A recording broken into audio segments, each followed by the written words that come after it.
नमस्कार प्रिय विद्यार्थियों। आज हम कर रहे हैं मेवाड़ शैली की विषय वस्तु का वर्णन।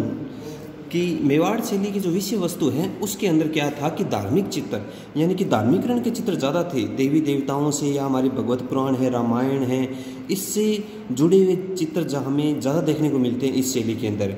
भगवत पुराण और रामायण के चित्र जो ग्रंथ में उनके अंदर भी काफ़ी मेवाड़ शैली की चित्र है वो मिले हैं हमें। उसी प्रकार ये कहता है 1648 में उदयपुर में साहबदीन नामक चित्रकार ने भगवत पुराण में एक प्रति निर्माण किया। वहीं ये कहता है कि जोधपुर और कोटा के पुस्तकालयों में इनकी एक एक फोटोकॉपी भी रखी हुई है।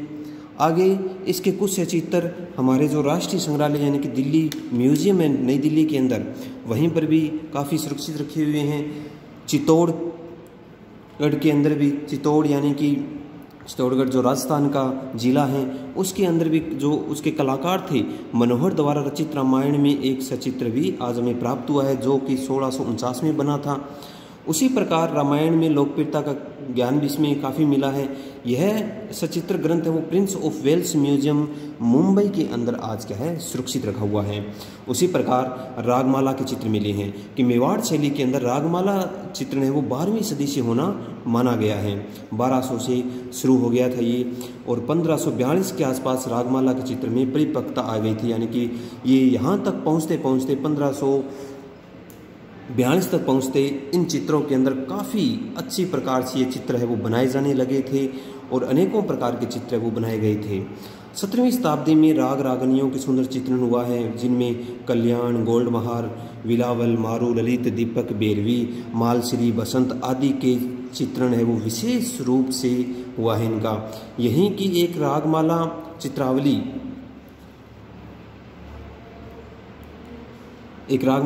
की दिल्ली राष्ट्रीय संग्रहालय यानी कि दिल्ली म्यूजियम के अंदर हैं जो बहुत सुंदर हैं और इसमें रागों का व्यक्तिगत करके सुंदर चित्रण भी किया गया है, अलग अलग रूप से इसको दिखाया भी गया है। आगे हैं रामचंद्रिका और रसिका प्रिया का चित्रण कि रामचंद्रिका तथा रसिका प्रिया का चित्र बहुत ही सुंदर चित्रण इस शैली में हुआ है, यानी कि इन दोनों का रामचंद्रिका और जो रसिका का जो चित्र है वो बहुत अच्छे प्रकार से बनाया गया है और अच्छी इसके अंदर शैली है वो डाली गई है। मेवाड़ की शैली के अनेकों प्रकार के कारण इसमें देखने को मिलते हैं, विशेषताएं देखने को मिलती हैं। आगे राधा कृष्ण का चित्रण, ये कहता है कि राधा कृष्ण के चित्रण में भी प्रचुरता में काफ़ी इस शैली में ये बने हैं। राधा कृष्ण का जो चित्र हमें फ़ोटो में दिखाई दे रहा है वो भी हमें बहुत सुंदर दिखाई दे रहा है। इसके अंदर भी आप देख सकते हैं किस प्रकार मुकुट हैं, किस प्रकार उनके कपड़े हैं, उनके श्रृंगार का सामान है वो दिखाया गया है। उसी प्रकार गीत गोविंद पर आधारित बहुत से चित्र इस शैली में आज बने हुए हैं जो मुंबई में रखे हुए हैं, प्रिंस ऑफ वेल्स म्यूजियम में सुरक्षित तरीके से रखे गए हैं। जगत सिंह प्रथम के समय में भी सूर सागर पर चित्र बने हैं। वहीं डॉक्टर मोतीचंद के अनुसार इन चित्रों में मुग़ल शैली का भी प्रभाव देखने को मिलता है कि मुग़ल शैली जो मुग़लों के द्वारा ईरान, इराक और अफ़गानिस्तान या मंगोलिया की जो मिश्रण शैली थी उस शैली के अंदर भी आज उनमें देखने को मिलता है। महलों का चित्रण, वहीं अधिकतर चित्रों में महलों का चित्रण भी हुआ है कि अनेकों प्रकार के महल भी इसमें दिखाई देते हैं। महलों को भी अच्छे और सही तरीके से उसके अंदर दिखाया गया है। गोबंदकार महल भी बहुत सुंदर बने हुए हैं। पशु पक्षियों का चित्रण है। वहीं लोक जीवन का चित्रण भी बड़ा सुंदर देखने को मिलता है जिसमें विवाह आदि को भी अच्छी प्रकार से चित्रित किया गया है।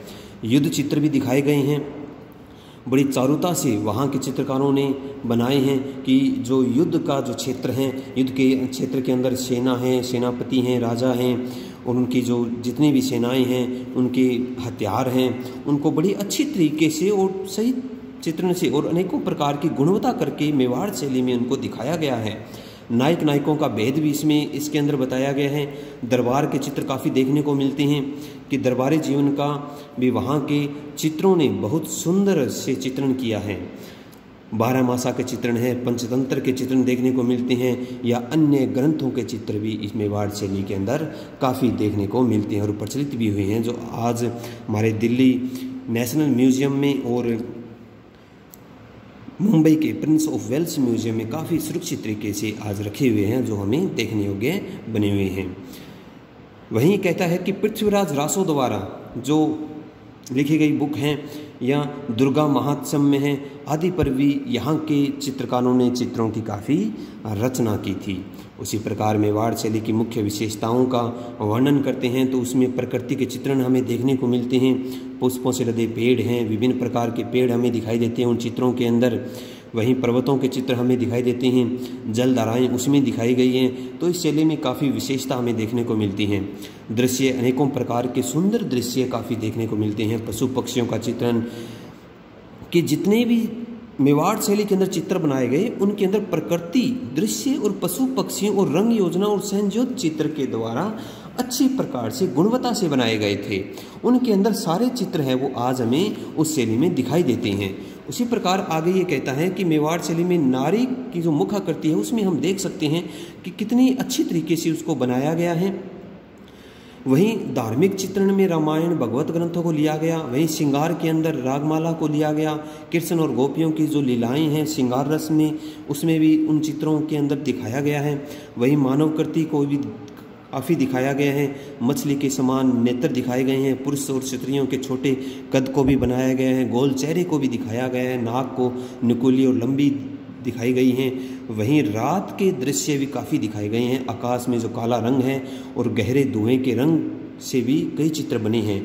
इसमें चांद हैं, तारे हैं, वो सफ़ेद रंग से बड़े भव्य तरीके से बनाए गए हैं जो आज हमें देखने को मिलती हैं कि मेवाड़ शैली को वास्तव में बहुत अच्छे तरीके से दिखाया गया। जैसे कि आप इसमें देख सकते हैं कि मीरा किस प्रकार बैठी हुई हैं और अपना ज्ञान कर रही हैं। वहीं एक व्यक्ति को भी इसमें संगीत करते हुए दिखाया गया है और बड़े ही गुणवत्ता के साथ दिखाया गया है।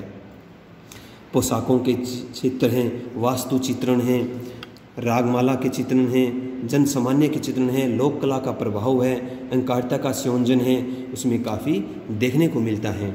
आज हमें अनेकों प्रकार के विवाह, जुलूस, नृत्य, संगीत और ग्राम्य जीवन आदि और मुग़ल शैली का प्रभाव भी इसमें बहुत ज़्यादा देखने को मिलता है। तो हम कह सकते हैं कि मेवाड़ शैली काफ़ी प्रचलित हुई है और मेवाड़ शैली के जो जितने भी चित्र बने थे वो आज हमें उनकी जो फ़ोटोकॉपी हैं, उनकी जो फ़ोटो हैं या उनकी जितनी भी कृतियां हैं वो आज हमें दिल्ली नेशनल म्यूज़ियम और प्रिंस ऑफ वेल्स मुंबई के म्यूज़ियम में भी काफ़ी देखने को मिलते हैं। और इस मेवाड़ शैली से इन चित्रों को देखकर हम पता लगा सकते हैं कि वास्तव में इस शैली ने बहुत अपने समय में प्रगति की थी और काफ़ी सुंदर तरीके से, गुणवत्ता तरीके से क्या इनको चित्रों को बनाया गया था और दिखाया गया था। आज के लिए इतना ही। Have a nice day.